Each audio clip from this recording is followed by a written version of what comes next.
I'm a rookie. I'm on field training and we respond to a stabbing. And they give a description of the subject who just stabbed the other subject. Black male, white t-shirt, black jeans, running northbound on North 12th Street. Okay. Well, there he is. As we're responding to it, my FTO slams on the brakes. I jump out of the car. I draw down on him. I've got my finger on the trigger. I'm starting to squeeze. He's running at me with a butcher knife. He's covered in blood. And I'm like, holy cow. Well, that was a quick career. You know, I guess I'm going back to selling cars again or whatever. Thank God he drops the knife. And my FTO is like, usually they're running the other direction path. They're not running towards us. He was in shock. I'm Steve Murphy, DEA Special Agent retired and now host of the Game of Crimes podcast. If you've seen the Netflix series Narcos, then you know my story. I now bring you stories of heroism and bravery from our law enforcement and military heroes, and occasionally from the criminals that they faced. Welcome to Game of Crimes.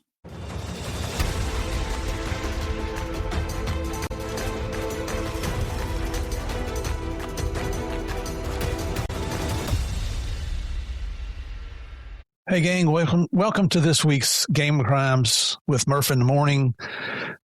As you saw last week, I brought in a really close friend who's written a book, former police officer out of Savannah, Georgia, homicide investigator, and you heard the story. I mean, he's into his third book now. Well, today's guest is also a guy that we've really gotten to be close over the past several years. He's a retired sergeant from the Milwaukee Police Department, huge police department. He also has his own podcast, which is called Cops and Writers. And those of you that listen to this frequently, you've heard me talk about his show a lot because we introduce guests to each other. He's an avid traveler because he comes to Florida about every 3 or 4 months. And we're fortunate enough to get together for lunch with a couple of other old retirees from Chicago and New York City, which is a blast. I mean, it's just one of the things you look forward to. And his writing has become prolific. He's a successful author. I think he's got 10 or 11 books, and we're going to talk about those. He's got a new book out, and that's kind of the reason for bringing him back on here. The name of this new book, and I just lost it right out of my little brain here, is Police Stories, The Rookie Years. And we're going to let you tell him, or we're going to let him tell you about that book here shortly. But ladies and gentlemen, please welcome my good friend, Patrick O'Donnell. Brother, welcome back to the show. Well, thank you so much, Murph. It's been, 3.5 years since I've been on your show? You were a guest on episode 77 in November of 2022, and that's when Morgan and we had just started this thing. We'd been going a little over a year back then. Yeah, I think you were desperate. You had nobody else, so you're like, hey, how about that O'Donnell guy? It was funny because I was dog sitting for my daughter. I was in Boston, and I was working for Delta at the time, throwing bags. I was retired from the job. I retired in 20, and I could fly wherever I want. And she's like, hey, would you mind watching my dog? I'm like, sure, I'll spend a weekend in Boston because I can fly for free. So, yeah, I get the call from you, and they're like, hey, I think you only gave me like a day's notice or a couple of hours or something like that. And I had my little earbuds, and she had this cramped little apartment because nobody could afford to live in Boston. And it was just me and her dog, and I thought it was hilarious. I'm like, all right, why not? Let's do it. I don't remember how we actually met. I don't know if somebody introduced us or... It could have been a cold email because I was doing that. When I started my podcast, I was a guest on other people's podcasts. And what I would do is I would obviously do my research, listen to their shows. And it's like, hey, those were some really good guests, whoever. And I would just cold email and be like, hey, you know what? I've got my podcast. Would you mind being on? Blah, blah, blah. More than half the time, you'll never get an answer, but you won't catch a big fish unless you put your line in the water, right? So you guys are the big fish. But it's just amazing how you meet people, and you folks hear me talk about the Blue Line family. Regardless what agency we work in, we all have a lot of similarities. I was a cop in a 35-man police department. How many officers did you guys have in Milwaukee? When I started, we were supposed to have 2,000. At one point we did. But we went down, when I started in 95, we're probably around 1,700, somewhere in that ballpark. And today, I don't even know if they have 1,100 or 1,200. It's sad. It is. But that's the contrast between our careers, but it doesn't matter. We both swore an oath and we lived up to our oath, and that's what you do in law enforcement. So Absolutely. It's funny too, when we get together with Mons from retired NYPD, who you guys have heard here on the show, and Rick Rybecki, who's retired Chicago PD for a number of years. And here's this little redneck country bumpkin sitting there with these three big city cops, and they're telling stories that just, you laugh so much you fall out of your chair. Well, you know what? You had probably, the first time we did it was hilarious because you were telling a story about you're in the Bahamas and I don't know how many keys of cocaine you guys were seizing or whatever. There's like a family next to us and you could tell the mom was pretending not to listen, but she couldn't help it. It's like, who's this guy talking about all these keys of cocaine? She was trying to, she was like, oh my God, are these guys drug dealers? Yeah. We were, just in a different way. Yeah. And for those of you that are watching on YouTube, you can see I've got my Milwaukee Police Department shirt on here, courtesy of our guest today. I'm all about free. But the thing, obviously, with the last name of O'Donnell, there might be an Irish heritage back in there somewhere. Where did your mom and dad grow up, Patrick? Well, both mom and dad were born in Ireland. Big surprise. They were actually born in a little village in County Mayo, and every house in that little village was a small farm. I mean, they're not farms like they are in the United States. They were just these tiny little, you had a barn, you might have some chickens, a couple of cows, and some land pending. And backbreaking, just hard work. And that's, I remember asking my dad, it's like, what was it like when you were growing up? What was your diet? And he said, I'd look at my mom and say, hey, what's for dinner? And she said, whatever you catch or kill. Okay. And I'm like, oh, okay. They had a community well. There was no electricity. So as little kids, they grew up with no running water, no plumbing, no electricity. It was a third world country. It was super poor. My dad started working in a slaughterhouse when he was, 13? Wow. He had to quit school and just that, you were expected to just go work. And my mom, she immigrated to the United States when she was about 11 with her family. My grandpa was a butler. Her dad was a butler for an English sergeant major who treated them like absolute garbage. They were more or less slaves. They were paid pennies. So he's like, we're going to America. We can't keep living like this. So he hopped on a boat, went to America, worked for a year, and he lived with his uncle, who was a New Jersey police captain. So there's a little bit of policey stuff going on there. So he worked for a year, saved up enough money to bring the rest of the family over to America. And he had two big job offers. One was a janitor on an Indian reservation in Arizona, and two was an elevator operator downtown Chicago. Those were his two big opportunities. Well, fair white Irish folk don't do so great in the desert in Arizona, so Chicago by default. So they moved to Chicago. My dad immigrated over when he was about 18, 19 years old. What happened was the families knew each other. My mom graduated from high school in Chicago on the south side, and they went back to Ireland to see their relatives. All their relatives were there. And my mom and dad kind of rekindled the little relationship. My mom's telling dad how great America is. And he's like, screw this. He's like, I'm working my ass off here. I'm going to America. And he, fell in love with my mom. So us men do crazy things for women. And yes, we do. So he sold their best bull and he flew to America, which was a huge deal back then. He actually made the little newspaper they had in the nearest big town that Jimmy O'Donnell flies to America. It was a huge deal. Wow. So that's how they wound up in Chicago. They got married right away. They were 19 years old when they got married.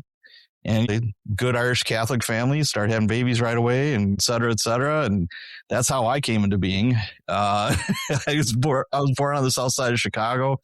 We moved around a lot, and then we wound up in Niles, which was a northwest suburb. Then I wound up in Wisconsin when I was in high school. My dad had the plant, he worked at a dairy and the dairy closed. So they offer him a job in Wisconsin. And we're like, what? So I go from Chicago as a teenager to this little rural town in Wisconsin of like 10,000 people. And I hated every second of it. I'm just like, they don't even have a McDonald's here. What the hell is going on? How do you expect me to survive? So yeah, it was a huge learning curve. It was a huge adjustment, but like anything else, you adapt, you improvise, you overcome. And yeah, I was raised in a very, very strict Irish Catholic family. By strict, I mean, my mom, she would have been the best Marine Corps drill instructor there is. Oh my God. There was in your room, there was never like a sock or a t-shirt or anything like that on the floor. Your bed had to be made. There was no clothes allowed on the floor. Everything had to be spick and span. You're taking a shower. It was 2 minutes, 3 minutes. If it was over that, my mom would be banging on the door. You think water's free? Water isn't free. I mean, we didn't have any money, so I mean, I had zero privacy. She went through all of my mail. We had one phone in the house. It was in the kitchen. I mean, you remember how that goes. Oh, and if I was trying to call a girl, like to ask her out or something like that, my mom would be right next to me. I mean, there was zero privacy. My life was tough until I was 16. And this is a great story. I'm 16 years old. My dad worked 12 hours a day, 7 days a week. He gave his vacation time back to the company. He worked for Hawthorne Melody Dairies. And when he came over to this country, that was his first job. And it was picking the glass milk bottles out of the wooden crates and washing them back when, the milk bottles were glass. And he wound up being the vice president of the company. Wow, good for him. A big chunk of it, but it was nothing but hard work. And he was super smart. He had a mind like a computer. Him and numbers were like best friends. And I mean, I did not inherit that, unfortunately. But I remember it's my 16th birthday and Dad is home, which is unusual. And I'm like, wow, I'm going to have a super cool day with Dad. This is going to be great. And he's like, get in the car, son. And I'm like, oh, I wonder what kind of cool stuff we're going to do today. He drove me around to every business in Fort Atkinson picking up job applications. That was my 16th birthday. Yeah. He's like, you think I'm going to let you sit on your ass and watch TV and blah, blah. You're 16. You're a man now. Guess what? Happy birthday. Yeah. Happy birthday, kiddo. That's how Pat grew up. Well, let me ask you, would you consider yourself as a kid a troublemaker? Were you an observer, a fighter, athlete, class clown? Were you a writer back then? No. Oh, God, no. I was a terrible student. Oh, my gosh. The teachers didn't know what to do with me. I went to a Catholic grammar school and, those poor nuns, they didn't know what the hell to do with me. Like I had one civilian teacher tell my parents that Pat's just dumb. He's stupid. Yeah, the teacher is telling my parents this in parent teacher conferences. And I'm just sitting there going, I'm what? Oh, okay. Yeah. I was this far away from going into, I don't want to say special classes, but it was pretty darn close. But thinking back and knowing what I know now, I'm dyslexic. All the numbers and letters get jumbled around. My oldest boy, he was diagnosed with it, and we saw what was going on early on. And the teachers now, thank God, are much better. And they're like, yeah, he's having troubles. We think he's dyslexic, but you have to get him tested. Sure enough, he was, and I'm sure I had ADHD or whatever alphabet problems there are. I'm sure. I mean, my wife calls me squirrel because I can't concentrate on one thing for a long time. So that's me as a kid. And then on top of that, I've got a wicked Irish temper. Oh my God. When I was young, it was out of control. I was getting into fights all the time. I just had that temper. My mom is the same way. She's 4'10", 100 pounds, soaking wet, and I'm scared to death of her still. My wife is like, you're still scared of your mom, aren't you? I'm like, yeah, I am still scared of my mom. I'm not ashamed to say it. She's 86 years old, and I think she can still whoop my butt. Yeah, it's just... I love it. Yeah, so I had a bad temper, and I realized it, and I remember being called into the principal's office when I was in 8th grade. I never started a fight. But if I got pushed around, I never backed down. And if I saw a bully doing bully stuff, I never hesitated to jump in the middle of that.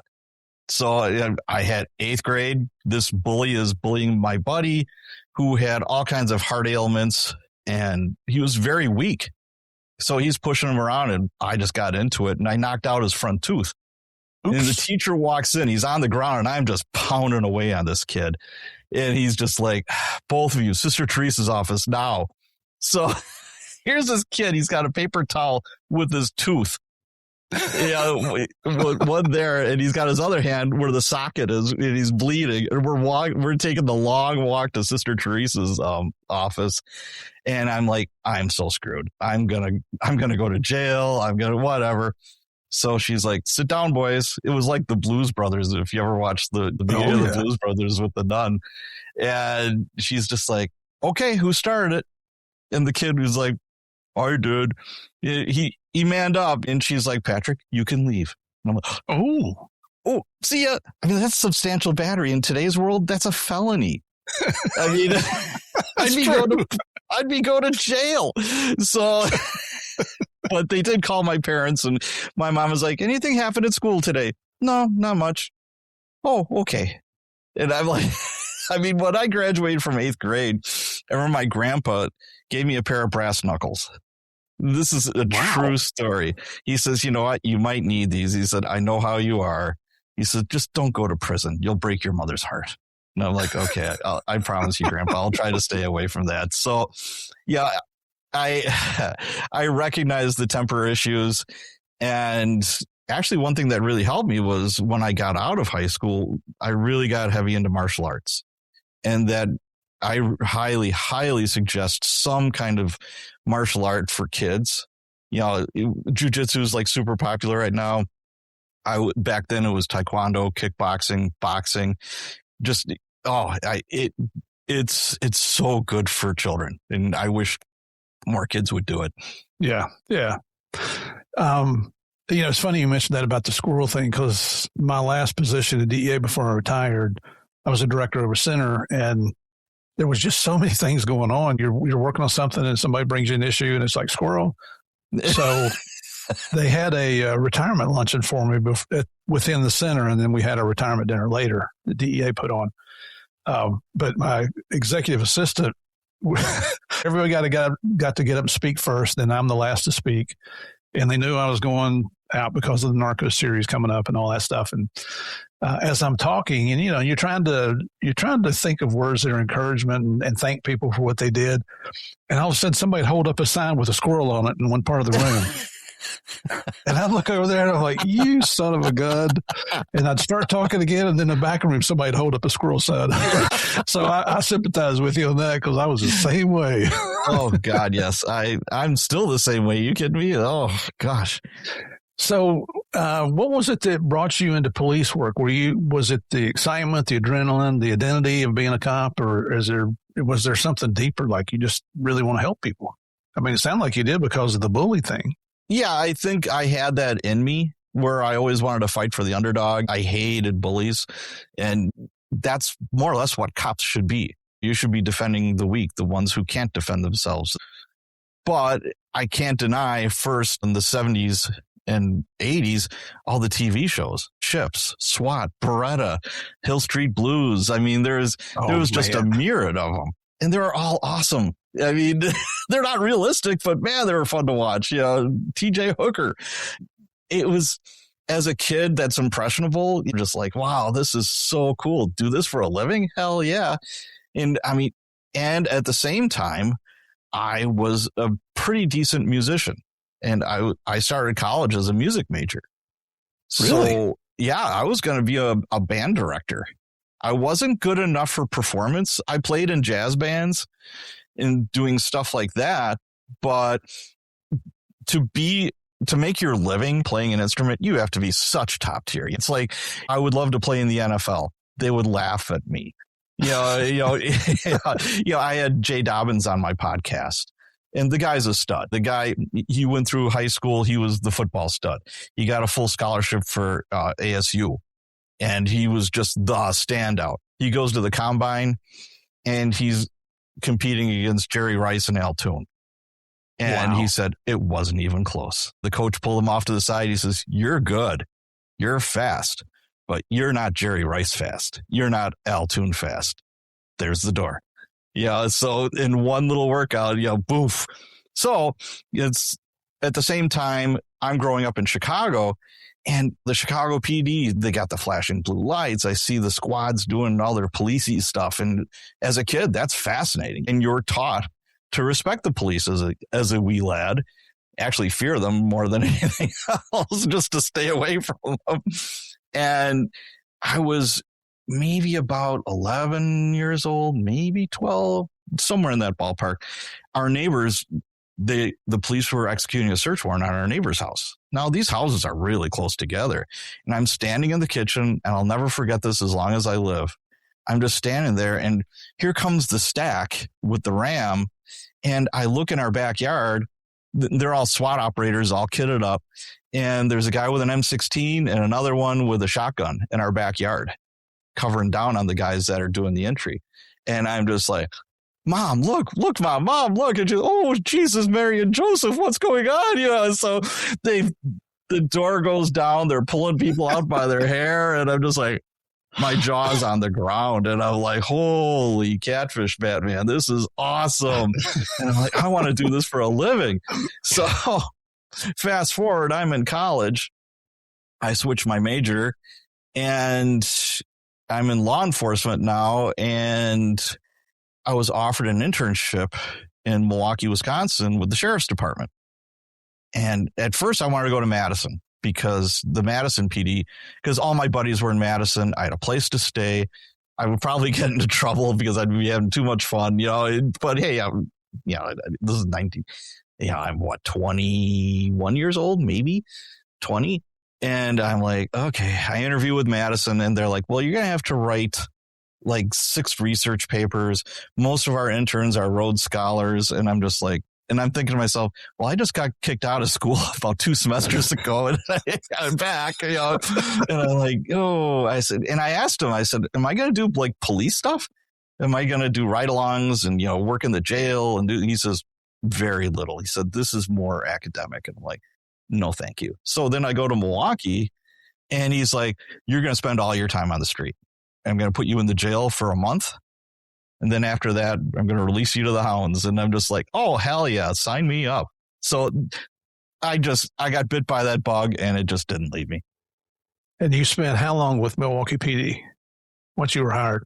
25 years. I graduated from college in 88. I didn't get on to the Milwaukee PD till 95. Back then, competition was fierce. And, I remember taking the written test. It was like, 4,000 people at the written test. Wow. And that was just one of them. It was crazy. I was on the waiting list for 4 years. I took the test for Milwaukee when I was 26, and I didn't get on till I was 30. Man. Now, you made it up to rank a sergeant. How long were you sergeant out of that 25 years? Oh, God, 17. Dang, that's a long time. It is, and it is the best rank in a police department. This is my opinion. And I know sometimes different departments have different rank structures, but for Milwaukee, the way it worked was everybody starts as a cop, you're a police officer. Then it's time to start making decisions. You could write to go to specialty units like SWAT or motorcycles or whatever, or you could go into investigations, become a detective. Or you can go into supervision. So I got the lobotomy. They go through your nose. There's no scar anymore. And I became a sergeant. And the thing about being a sergeant was, and there's all different kinds. I was a street sergeant for all my time. And that's the way I wanted it. I didn't want to be chained to a desk. There's some admin stuff that there's no getting around. You have to do. But for the most part, I was on the street, and you're supervising the cops on the street. So you got 1 foot in management and 1 foot, on the street. You were the buffer between the lieutenant and the captain for your guys. They were actually doing all the work. Yeah. Why did you, after 25 years, why did you decide to retire? I started the academy. I was 30, like I said. So I retired at 55. That's a young man's game. It ain't an old guy game. 25 years of pushing a squad car around, and unless you have some cushy inside job where you're not doing a whole lot of police stuff, you could obviously work longer. But I think your shelf life is pretty much done around 20, 25 years. I had a police psychologist on my show, and she said, I know this isn't realistic, but I wish for the cops that are doing this on the street on a regular basis, that are getting hit over the head with this crap every day, I wish they only did like a tour like in the military, where they only work like 4 years, 5 years, the most 6 years, whatever. Because 25 years of that, it beats you up, man. But I had the plan of, it's like, okay, I'm going to do 25. And I retired on the day that I had 25 years on. Now, I wasn't running from it. I wasn't escaping it, but it was time. It was time. So off I went. At that point, did you know what you were going to do in retirement? I did. Not 100%, because as we all know, life throws you curveballs and everything isn't exactly as, you think. But once you do retire, now you've got options. You've got a pension coming in. It's, I'm not Scrooge McDuck, sleeping on $100 bills under my mattress or anything like that. Sure. Yeah, sure you're not. Yeah, but I started doing podcasts, actually. I started writing books, and I kind of tested the waters while I was still working. Now, most PDs, if you have off-duty employment, you got to write a memo to the chief that has to be approved. So I wrote a couple of books under pen names that they didn't know about. And I didn't start the podcast until I retired. It was right around that time. But I thought to myself, yeah, I could give this writing thing a go. I really didn't know much about podcasts, except I really liked them. I thought they were pretty cool. And I used them to promote books that I was writing, and then got to the point where I'm like, I can do this. My brother was a DJ at the university, and then when he got out of college, and more than one time he'd call me, hey, can you take my shift? Because it's the college radio station. He wanted to go to a party, or he wanted to go out with this one girl, or whatever the case may be. And I'm like, yeah, sure. So I spun records. I wasn't afraid to be behind the microphone. It wasn't a big deal. So it kind of just morphed into that. And another thing that I wanted to do was, I had a buddy that worked for Delta. He was a retired firefighter. We'd known each other since college. And he said, dude, you get to fly around for free. And I'm like, okay. So I applied for above wing, which was like a ticket person. And you'd work at the gate, or you'd work downstairs at the ticket counter. But they didn't want me. And maybe I was too ugly. I don't know. Whatever the case may be. Then I applied later on to throw bags. And they're like, oh, yeah, that guy could throw some bags. So I wound up loading and unloading airplanes. Well, you're a big boy, and you're still into heavy weightlifting. So, Yeah, but I tell you what, man, that's real work, because when you're in the belly of that plane, you're on your knees. You can't stand up. And you're throwing these bags, and would just cringe when the sticker would say heavy, because it would be over 50 pounds. People are bringing their tools and stuff. Just like, really? Oh, isn't there tools where you're going? You have to bring your tools? These things weigh a ton. I mean, we had exotic birds. We had dead bodies. You'd have HR, human remains, in a plane. Yeah, it just all kinds of stuff. But again, you flew for free. But the caveat to that is you are flying standby. And you can take like another person. So I'm with my wife, and sometimes we didn't know if we were going to make that flight till about 5 minutes before they closed the door. And she was going bananas. She says, I can't stand this. And I'm like, I don't care. We got time. And she's like, no. So in the summertime, it would be over 100 degrees on the tarmac. And then you go inside this plane, and it's even more. And I was seasonal, but I kept my flight stuff all year. And then winter came along, and I told him when I interviewed, I said, Pat's not going to be out there when it's 30 degrees below zero. I've done that for 25 years. Yeah. I said, I'll work in the summer. I'll sweat my butt off for you. And he's like, hey, I got the call at November. Hey, we need you. And I'm like, no. What did we say when you interviewed me? It's the same guy. He says, yeah, I remember. I said, I guess we're parting ways. He said, yeah, we're going to part ways. I'm like, okay, that's fine. No harm, no foul. So I bartend. I'm still bartending, actually. I pour beers once or twice a week at a buddy's Irish pub, which is weird, right? Yeah, I'm at an Irish bar. That's just strange. No. So, yeah, so that's my retirement, doing all that kind of stuff and writing books.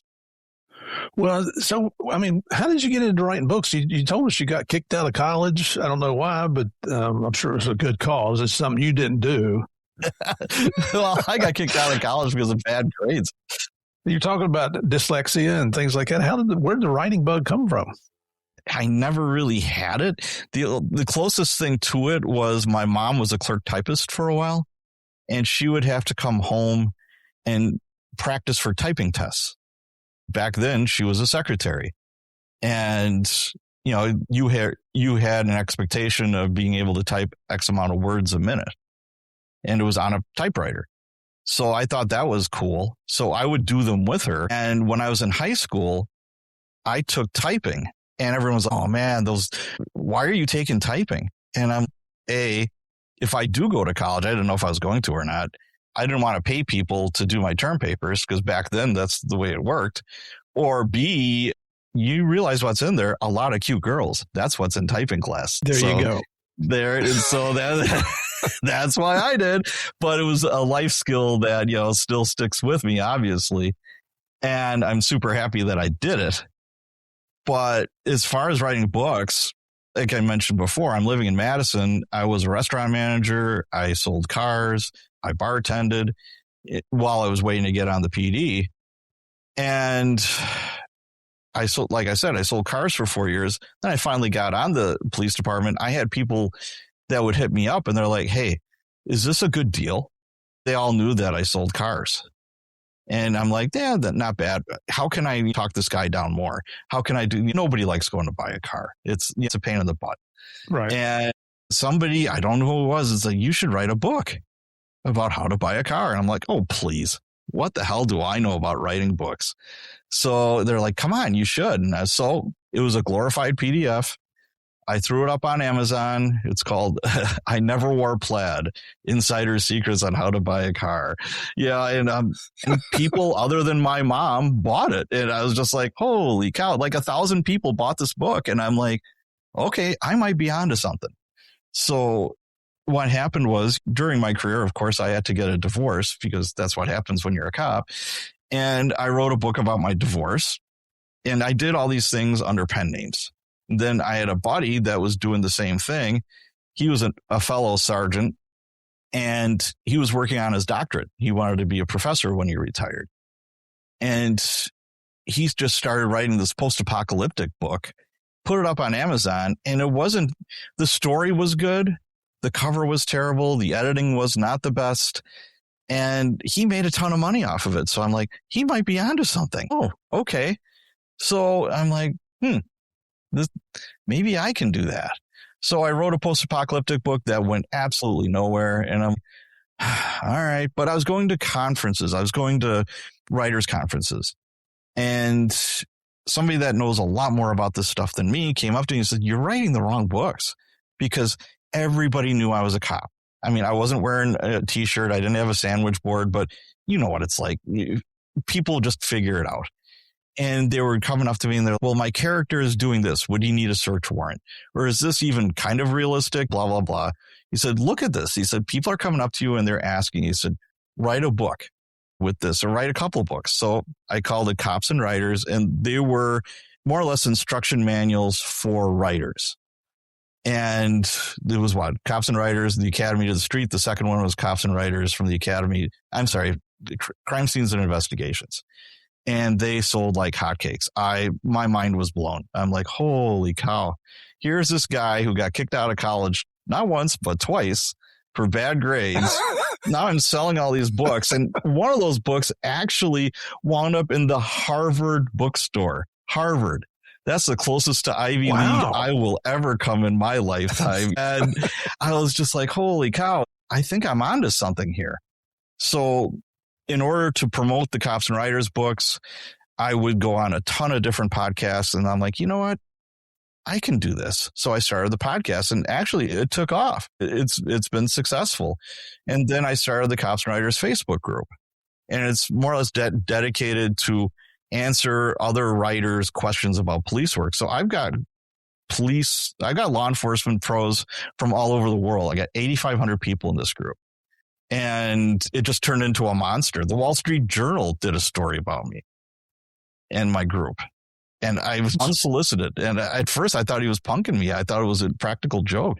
Hi, this is Jeff from the Wall Street Journal. I'm like, yeah, sure you are. Okay, sure you are, Jeff. He said, no, really, I am. And I'm like, and I look at the caller ID and it says New York. And I'm like, okay, I guess you are. Okay, that's kind of cool. So everything just kind of snowballed from there. And I did a 4-book deal with a publisher from a guy that I interviewed on my podcast. Then I wrote a couple more books on my own. And I've got this recent one police stories that I just released on the 18th of last month, and it's doing really well. How many books have you written now? That's number 11. Holy cow. I mean, I know, but I'm looking on Amazon as we're speaking here. I'm not seeing those original books, but you said you wrote them under a pen name. So yeah, I wrote them under pen names. Yeah. But so I've had you on the show before, and I read your first book, not your first book, but I think it was The Good Collar. Oh, yeah, yeah. And so now, and that's the reason I brought, you're here on the show again today is your latest book is now out, just came out. It's called Police Stories, The Rookie Years, True Crime, Chaos, and Life as a Big City Cop. And I just finished reading that thing. And even as a small town cop, there's so many similarities to some of the stories you tell. Not the number of murders and things like that, but some of the things, holy cow. What was your purpose for writing that book? This one was, I just got done writing The Good Collar, which is more or less a spin of Dexter. Dexter was a serologist for the Miami PD. It started as a book series, and I think it was Netflix picked them up. They optioned it, and obviously the TV series has morphed into a bunch of different series. And I had a dream one night that I'm like, you know what? What if the police chaplain was the serial killer? What if he was a vigilante? Everybody trusts him. Everybody loves him. And he's just flying under the radar. It's like if somebody falls between the cracks of the criminal justice system, he takes care of business. So The Good Collar was more or less the older police chaplain that's doing this. He knows he's checking out soon. He's got cancer. So he needs an apprentice. And that's what that book is. And I thought, well, that'd be kind of cool. But my nonfiction books sell the best. And I'm like, you know what? People are always asking me, what's the craziest thing you've ever seen? If you're at a party or whatever. And I'm thinking to myself, I should just write a book like that. And let's have some fun. So I thought, okay, I'm going to write a book where it'd be like a good beach read. It's only a little over 200 pages. It's about 50,000 words. And you could breeze through that in a couple hours, most likely. And I thought to myself, yeah, you know what? I have all these stories. I have all my memo books from 25 years of being a cop. I've got oodles of material. And I'm like, why not? 34 chapters, 34 different stories. So I thought, let's give it a whirl. Yeah.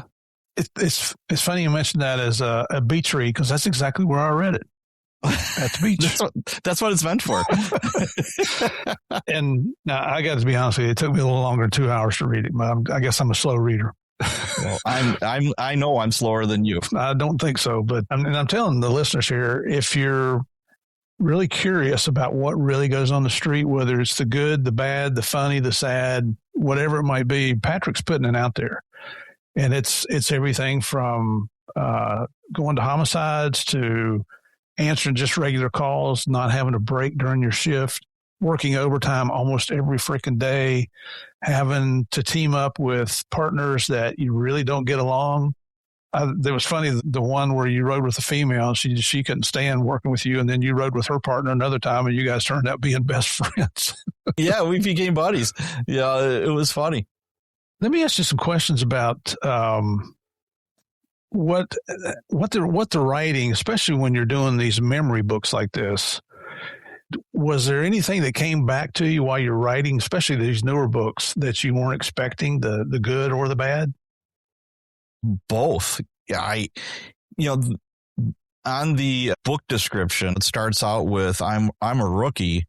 I'm on field training and we respond to a stabbing. And they give a description of the subject who just stabbed the other subject, and black male, white t-shirt, black jeans, running northbound on North 12th Street. Okay. Well, there he is. As we're responding to it, my FTO slams on the brakes. I jump out of the car. I draw down on him. I've got my finger on the trigger. I'm starting to squeeze. He's running at me with a butcher knife. He's covered in blood. And I'm like, holy cow. Well, that was a quick career. I guess I'm going back to selling cars again or whatever. And thank God, he drops the knife. And my FTO is like, usually they're running the other direction path. They're not running towards us. He was in shock. So what happened was, I remember all of that very vividly. And I was in a Facebook group talking about it. Yeah, I'm lucky enough where Milwaukee's a big enough department. They have their own like side Facebook groups. And my FTO is like, yeah, I remember that. He said, you remember why he stabbed dude? And I'm like, no. And he said, first off, it was his brother, his biological brother. They were fighting over the last hot dog. And I'm like, holy shit, that's right. How could I have forgotten that? But I had the luxury again, like I said, there's Facebook groups, there's all kinds of ways that trigger these memories. And I'm just like, that's right. So that's one example. And then other examples are, unfortunately, nobody gets out of this job unscathed mentally or physically. And when I'm deep into the writing, my wife is like, you're screaming half the night. You're going through some really bad stuff. It all depends. I mean, it's not every night, and it goes in streaks. Sometimes I could go months without any problems at all. Then I'm writing whatever chapter and it just triggers something. It doesn't have to be like the most horrific thing in the world, but other stuff comes into your brain and then it's all over with. Wow. And that was going to be my next question. Was there things that you're either this helped you get over it or you're still dealing with? And I think you just answered that. What's the difference? This is kind of a crazy question. What's the difference between telling a police story for entertainment or telling it honestly? You're a funny guy. Cops are great storytellers. Cops are amazing storytellers. I think I've got the luxury of writing fiction before I started I've done both. So I do know you have to keep the reader interested. It's like you and I could have the same exact story, be the same exact assignment, but how you tell it really matters. So you start out with a great hook. Every chapter, the first one or two sentences, I want to be spot on with those. I want to, it's like, I had no idea this was going to happen to me. Here's this guy running at me with a butcher knife. Instead of, day, date, and time, we were dispatched to, blah, blah, blah. It's boring. Nobody's going to keep on reading. So there's science behind it. It's like there's craft and science, and I try to keep that in mind. What's the one call or arrest or scene from Milwaukee that you've never fully written or talked about, and you didn't because if you told everybody exactly what happened, nobody's going to believe it? Oh boy, there's so many. One that really, I've seen a lot of horrific stuff. And one that really sticks out in my head, and I have not decided if I'm going to put it in a book yet, maybe in the third book in this series, because right now the one I just wrote is the rookie years. The next one is going to be now having about 2 or 3 years on to the time I become an FTO, to the time I became a sergeant. Then the third book and possibly more will be as a sergeant. And I'm a sergeant working 7 p.m. to 3 a.m. And there's a young copper that's working early shift 4 to midnight. It's about 8 o'clock at night. He gets sent to a missing person. And the missing person is in her early 70s, was living by herself. And he calls me. He said, Sarge, I don't know what to do. He's newish. He's just off of probation, just riding by himself. And he didn't know he was befuddled. He didn't really know what to do. And it was this older lady's niece that called the police. And she said, I haven't heard from her all day. That's unusual. And there's a guy living with her that's, I don't know, in his early 30s. And I talked to him and he's calm. You know, everything seems copacetic. When's the last time you saw her? This morning. She just left. And I'm like, this is weird. So I'm like, okay, first thing we're going to do is search the house, stem to stern. We searched the house, and I said, you know, search the backyard, search the garage, search the alley, and search the garbage cans in the alley. And he's like, okay, Sarge. So he does all that, nothing. And I'm like, oh. So I'm talking to the niece some more. And I said, well, does she have any medical conditions that we should be worried about? Nope. It was actually a really nice summer evening in Milwaukee, Wisconsin. It was like 70 degrees. It was beautiful. So I didn't have to worry about her being out there in, 20 below weather or something like that. And I said, does she take any medications? Nope. She doesn't take one pill. She's as healthy as a horse. And I'm like, okay, does she have any friends or relatives in this neighborhood? Maybe she's over there. Yeah, she's got a ton of them. Okay, does grandma, have a cell phone? She doesn't believe in them. Of course she doesn't believe in them. It's I'm like, all right, so there's no way to contact her. And I'm thinking to myself, all right, this is what we'll do. I said, I'm not going to make this a critical missing where I'm going to call the detective bureau and have this huge manhunt out, for her. It's 8:00 at night. I said, if she's not back by 10 o'clock, call me. I'll come back out with some more cops and I'll make this a critical missing. I mean, do you have any reason to believe she's in danger or isn't urgent, whatever? And she's like, no, she's done this before. Okay. So I have the cop run the guy that lives there. And I asked the niece, I said, what's the deal with this guy living here? He's been a family friend since he was a kid. He's known us. He's from the neighborhood. We've known him since he was a kid. He's never been in trouble. He lost his job and he's kind of down on his luck. So he's been staying with, my aunt. Okay. Sounds good. So of course I have my cop run him. He's 31, 32 years old. He was arrested one time as a kid for like stealing something in a convenience store. He's not a big bad criminal. And I'm like, okay. And I wasn't getting a terrible vibe from the guy. So 10 o'clock rolls around. Now there's an angry mob at the front counter. I was in back typing up use of force. One of my cops had to take somebody down. I'm in the back office and they're like, hey, O'Donnell, is that from your hitch earlier? I'm like, yeah. I said, tell you what, I'll get a couple of my best cops out there. So I'm like, yeah. So I got 4 of my best cops to respond out with the family to go back to the house. I said, let me finish typing this report and I'll get right back to you. Okay, sounds good, Sarge. So I'm finishing up and my phone goes off and one of my best cops is like, hey, Sarge, did this guy have a huge gash on his forehead when you saw him? I said, no, he had no injuries. Well, he does now. Then in the background, you hear this blood curdling scream. And I'm just like, and my cop is gone off of the phone and he's on the air now. He said, send me, squad 2P, get me a med unit 1017. That means an ambulance like right now. I've got a 73-year-old lady rolled up in some carpet with all these stab wounds.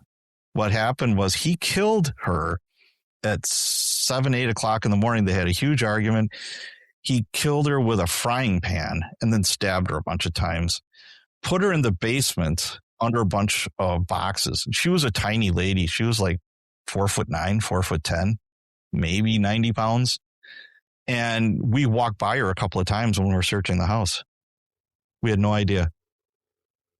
So what happens obviously then is I haul ass down to that location and I'm just seeing this face looking at me and I can close my eyes and see her. It is not a good way to die. Just a look of just absolute terror. And I'm like, oh my God, I wonder if she was alive when we were walking through there. That was the first thing I thought. And we just left her. And I'm like, I can't live with this. And that poor cop, he finds out what's going on and he's just a mess. So, of course, I called the homicide unit. They didn't try to revive her. And she was already long gone. But what happened was when we left the house, this guy carried her upstairs and put her under the back porch. He rolled her in some carpeting and shoved her under the porch, and he hit his head when he was shoved. They had like a little deck, and he hit his head on the deck. So that's why he had this big gash on his forehead. And I'm just like, oh my God. So homicide gets there, and the lieutenant is not happy. He said, you were already here. I'm like, yeah, I was. So, yeah, of course, my first instinct is I just want to like punch this guy so hard his teeth are going to be down his throat. That killed this poor innocent little old lady. But I like we were talking about temper, I do have it under control. And I said, you know what? I go to the back of the squad and I'm like, you're going to cooperate with these detectives, right? Man, blah, blah, blah, whatever. I said, what can I do right now? And he said, I'm starving. I want a McDonald's big breakfast. Because now we're into the early hours of the morning. And I said, if I get you a big breakfast, are you going to cooperate with these detectives? He said, yes. I'm like, okay. I gave my cop $10. I said, go get him a big breakfast. They took him down to the detective bureau. He sang like a canary while he's eating his sausage links and pancakes. The detective came back to me later. He said, that was one of the best things I think that you ever could have done. He said, this guy couldn't stop talking about how he killed this little old lady, but I had to live with it. They did the autopsy, and I didn't find out for about a week if she was still alive or not when we were walking through that house. And then I got hauled up to internal affairs, and they were threatening my job. They did the same thing with that kid, too. Failure to investigate properly. That was the rule violation. Unbelievable. Oh, yeah. So when the autopsy results came out and I learned that she had already been dead, there's nothing we could have done. She was already dead by the time we got there. But it still haunted me for a long time. And that poor young cop, I felt like I let him down. I just felt like, man, this is horrible. So, yeah, that stuck with me, and it still does. Well, I mean, I'm not even sure what to say about that, because I guess the point that you feel, I mean, that's why we all become cops is we actually want to help people. It's not, I ask a lot of the guests here, do you know any cops? When you hired on as a police officer, did you do that because you wanted to kill people? Or do you know anybody that did that? And I know cops all around the world just like you do, and I don't know a single person that's why they became a police officer. Yeah, you're absolutely right. We want to help people. It sounds corny, but you're a public servant and you're there to serve the public. And there's no better job that you can have, I don't think. I agree 100%. So let me ask you, if someday your grandkids sit down with you and they call you Pops, or that's what my grandkids call me, is Pops, and they ask you, what did being a cop really cost you? How would you answer that? Oh, wow. That's a great question. I would say it gave me a lot more than it took. It gave me the chance to have a pension. It gave me a stable income to raise a family and buy a house. You'll never be rich, but you'll still have food on the table and a roof over your house. So it gave me tons. What it took from me, I'm sure my divorce was part of that. And I'm sure that hurt my children. That's not an easy pill to swallow. And it took, like I said, nobody gets out either physically or emotionally unscathed. Physically, I went down a flight of stairs fighting with some guy, and my back still hurts to this day. I've had, I don't know, my back surgeon has done a bunch of epidurals on my back.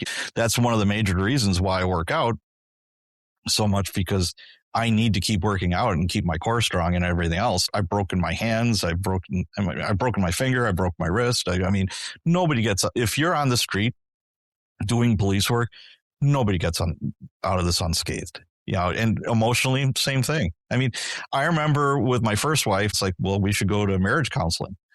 And she says, well, I don't believe in that. And I'm like, okay, I'll go by myself. So I'm going by myself, and she was great. This psychologist was fantastic. She looked like the principal from Kindergarten Cop. This small, demure, kind of mousy woman, and she talked like a truck driver. It was hilarious. Yeah, she was just no nonsense. She said, yeah, you shouldn't be married to that woman. I'm like, I thought you fixed this stuff. She said, no, we don't fix anything. I'll help you cope with it. I'll give you some, strategies, etc. But I don't fix anything. And I'm like, okay. And she said, you do realize you have a boatload of PTSD. I'm like, no, I don't. What are you talking about? She says, oh my God. She said, it's really bad with you. Do you want to be medicated? And I'm like, no. What are you? I don't even know what you're talking about. But that's one of the things that you walk away with is, the dead grandma's face looking at you. You walk away, the dead kid who was in a fire that's charred. The stuff that no human being should have to see or witness or be a part of. Absolutely. Absolutely.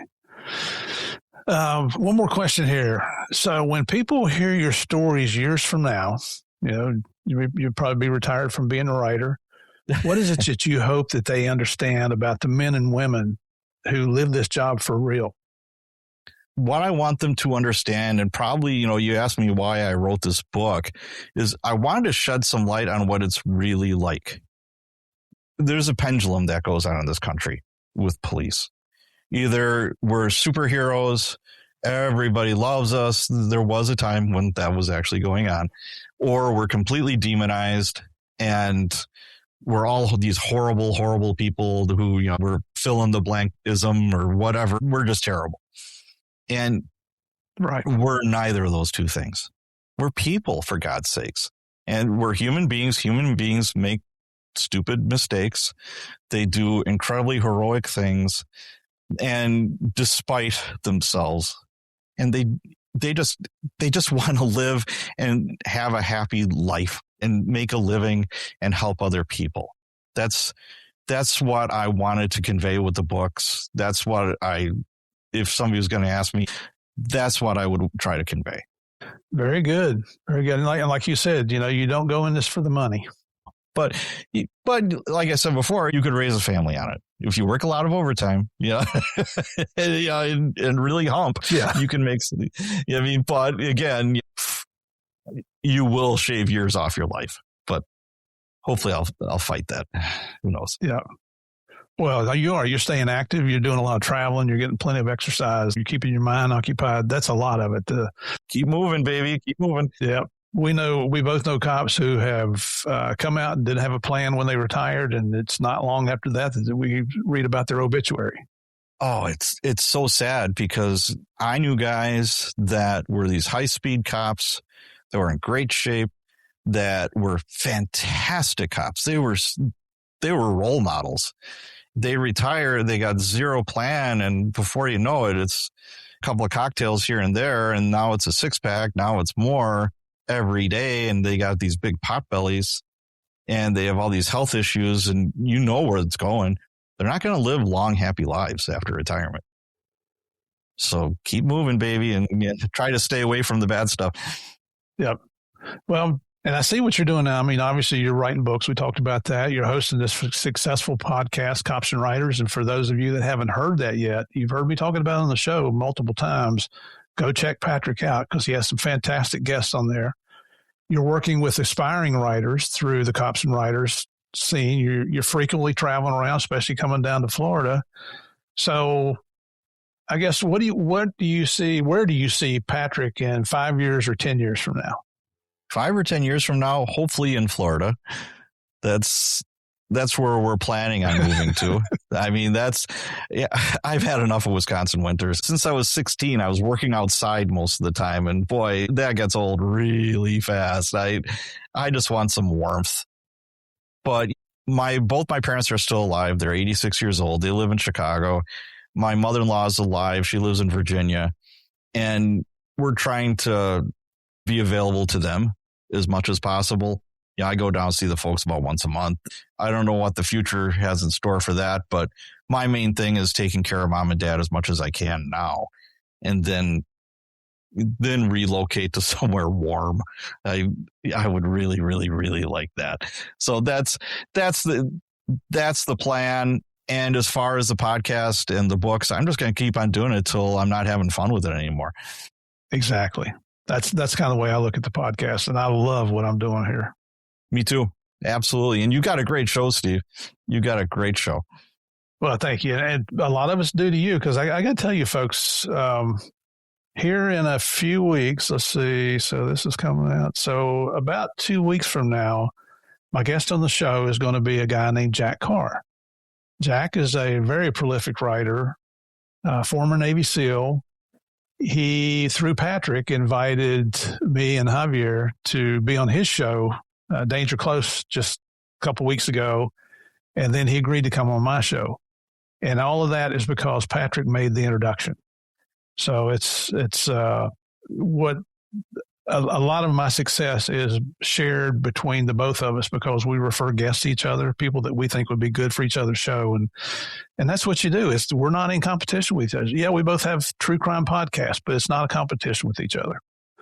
So, and I told you, Patrick, that I'd ask you the last question, but I got one more for you, because I want to keep you hanging. And I ask this on almost every show I do. Do you have any parting words of wisdom or advice for anyone that's really thinking about joining the law enforcement community, or going into the military, or just a high-risk occupation in general? I think the low-hanging fruit is keep your mind and body in as good of shape as possible. Not just for you're going to have to fight with people. You know, it's so funny. A good buddy of mine, he's done white collar jobs his entire life. He's a super smart guy. And I'm telling him about, he said, you have to fight with people? I'm like, yeah, people want to hurt me. Most of the time when cops get into fights, it's somebody that wants to escape from them. But every now and then you're going to have somebody that wants to kill you. And I've had that happen a couple of times. Yeah, I had one guy, his hand's on my gun. He's trying to pull it out. I didn't realize it, but he was on parole, and he broke his parole. Myself and my recruit were the only two things standing in between him and going back to a maximum security prison and carrying out the rest of his sentence. When everything was done and over with, he's like, I was going to take that cop's gun, kill him and the other cop that he was with. You got to do something to stay in good shape. I don't care what it is. And it's going to be tough, because there's family, shift work, overtime. There's only so many hours in the day. So get yourself ready. Prepare yourself as much as you can, mentally and physically. That's number one. That's the low-hanging fruit. Number two, I remember I was a brand new cop. It was the Friday that we were graduating from the academy, and there was 10 of us that went to District 5.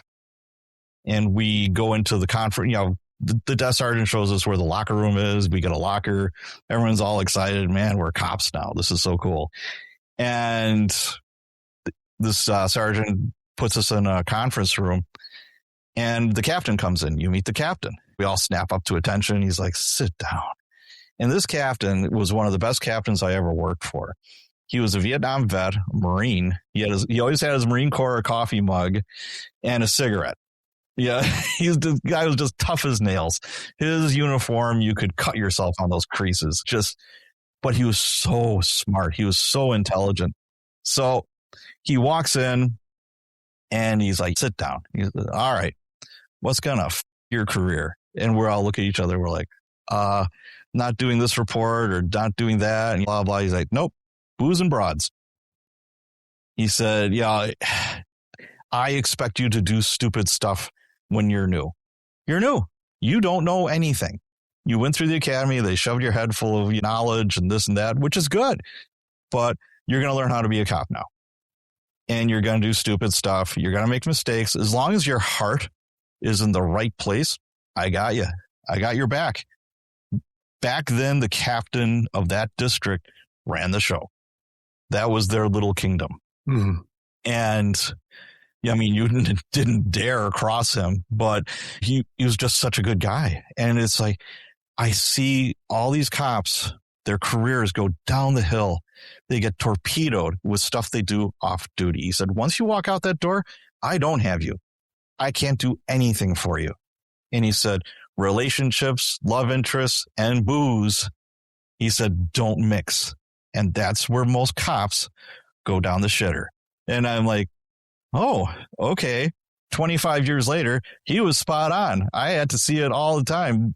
The worst part about being a sergeant was going to the off-duty stuff. where you're not having the best day of your life. You're not in your best, how much you've had to drink, etc. And I gave that speech to every incoming class. I don't know how many I gave. All these different classes that were coming in, I gave them that same speech. And I added, as the years went by, social media. So if you're new or you're thinking about becoming a cop, yeah, you could post pictures of your dog, maybe a grandkid, or, you're on this cool vacation or whatever. Do not get political. Do not like or dislike or whatever. Anything that could be misconstrued. And it's like, oh, Pat's this big bad, this, that, or the other thing. Keep it as generic as possible because it will come back. We've had guys fired for what they put on Facebook. Fired. Yep. So keep your nose clean. When you're on probation, live like a monk if possible. Just because that's when you're an at-will employee and they can just fire you. So don't give them a reason. But most of the stuff that's going to happen to you is going to be off duty. Just like I said, live like a monk and stay off social media if you can, and stay away from the booze and the bad relationships. You'll be fine. Yeah. And even in your new book that's out, The Rookie Years, you talk about an off-duty thing that you got involved with, and we're not going to discuss it because I want people to come and read your new book. But Patrick, it's always a pleasure, brother, to talk to you, whether it's on the phone or through this or when you come down to visit. If you folks would like to find out more about Patrick O'Donnell, go and check out his podcast. It's Cops and Writers. That's pretty simple. You can find him on YouTube at Cops and Writers Podcast. On Instagram, look at OD Author, AUTHOR. Facebook's Patrick O'Donnell. X is Patrick O'Donnell. Your website is Cops and Writers. I didn't see you on LinkedIn or TikTok. Are you on there or no? I'm on LinkedIn and I'm on TikTok too. You just Patrick O'Donnell, you'll find me, or Cops and Writers. One of those two things.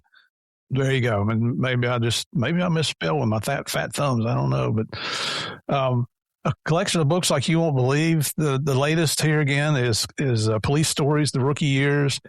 And I believe in November later this year, you're looking at having the second one come out of that. It's Police Stories, Street Cop to Sergeant, correct? I'm writing that right now. I have on paper with Amazon. I have it coming out in November, but I'm hoping by summertime. Excellent. Is there anything else you want to mention before I let you go? All I got to say is thank you for this opportunity and thank you for your friendship, Steve. I mean, I never would have thought a Milwaukee Flatfoot would become friends with a guy who took down Pablo Escobar, for God's sake. So, yeah, I'm humbled. This is great. Thank you so much for everything. Well, let me translate that for everybody, because I was a local cop and I know what I thought about Fed. So what he really means is that he never thought as a local police officer he'd become really good friends with the Fed. And that's fine. I remember what I used to think about him. All right. Brother, thank you so much, Patrick. It's been an honor to have you on here again. Looking forward to your next trip down to Florida here so we can get together. And for all of you out there, thank you so much for coming back every week to listen to the Game of Crimes and watch us on YouTube. If you haven't seen us on YouTube yet, do me a favor, go over and type in Game of Crimes Podcast in the search bar. Go down and hit that subscribe button, listen to a few episodes, hit the like button, send me your comments. Things are picking up lately on the comment side. A lot of bad ones come in as well, but we're a free country, so you can say what's on your mind. Just amazes me that you're probably not willing to say it to somebody's face, what you'll say on social media. But that's another story. Truly appreciate you folks. So until next week, come on back. I want everybody to stay safe out there, and we'll see you then.